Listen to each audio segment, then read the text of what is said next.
बिस्मिल्लाहिर्रहमानिर्रहीम। ग़ज़वा मोता में जब हज़रत खालिद बिन वलीद रज़ी अल्लाह ताला अन्हु के हाथ में 9 तलवारें टूटी, रसूल अकरम सल्लल्लाहु अलैहि वसल्लम ने एक जमात अपने सहाबी हारिस बिन उमैर रज़ी अल्लाह ताला अन्हु की सरगर्दगी में हाकिम बसरी के पास भेजी। इन लोगों ने हारिस रज़ी अल्लाह ताला अन्हु को शहीद कर दिया।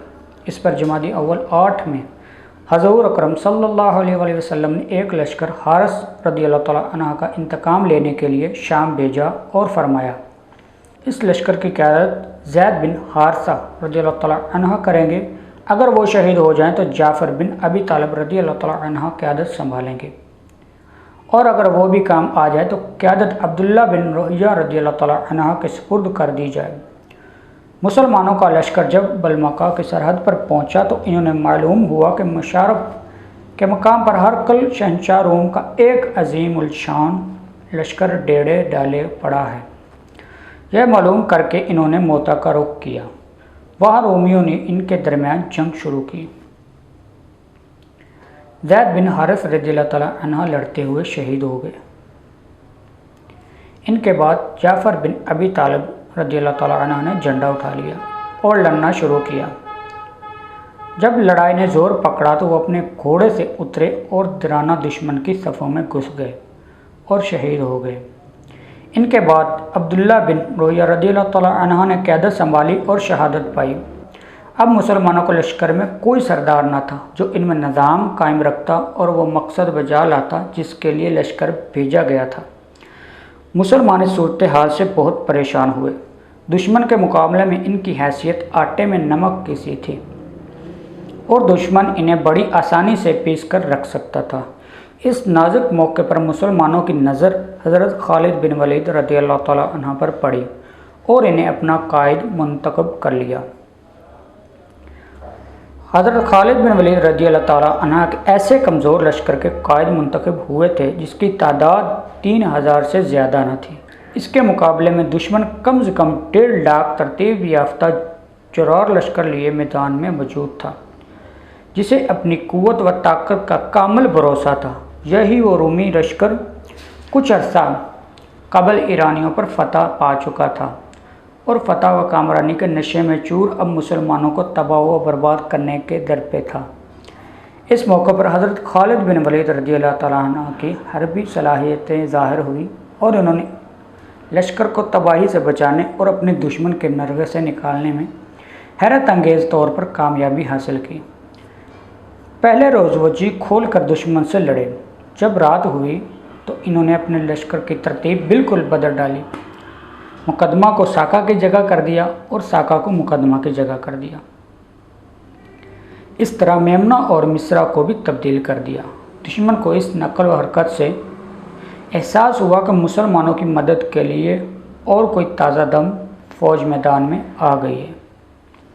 चुनांचे दूसरे रोज़ इसके जोशो खरोश की हालत वो ना थी जो एक रोज़ पहले थी।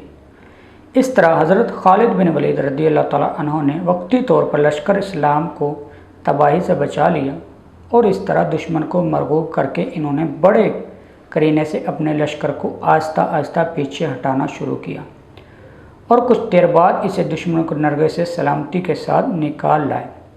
अब दोनों लश्कर अलहदा हो गए थे और मुसलमान इस तबाही व बर्बादी से बच गए थे जो इन्हें कुछ अरसा कबल अटल नज़र आ रही थी। हज़रत खालिद बिन वलीद रज़ियल्लाहु ताला अन्हु ने इस मौके पर जो तदाबीर इख्तियार की वो कोई मामूली कारनामा नहीं जिसे हर कायद बचा ला सकता, बल्कि एक अजीम उलशान कारनामा है जो जंगी महारत, अक्लमंदी, वसीयत, नज़र और अल्लाह पर कामिल भरोसा पर दलाल करता है। अगर इस वक्त हज़रत खालिद बिन वलीद रज़ियल्लाहु ताला अन्हु से ज़रा सी कोताही हो जाती तो पूरे का पूरा इस्लामी लश्कर फना के घाट उतर जाता। इस जंग के मौके पर मुसलमानों को जिस सख्ती और मुसीबत का सामना करना पड़ा था, हज़रत खालिद बिन वलीद रज़ियल्लाहु ताला अन्हु का यह कौल इसकी धुंधली सी तस्वीर हमारे सामने पेश करता है। मौता के जंग में मेरे हाथ में 9 तलवारें टूटी। अगर कोई तलवार सलामत मेरे हाथ में रही तो वो यमनी तलवार थी।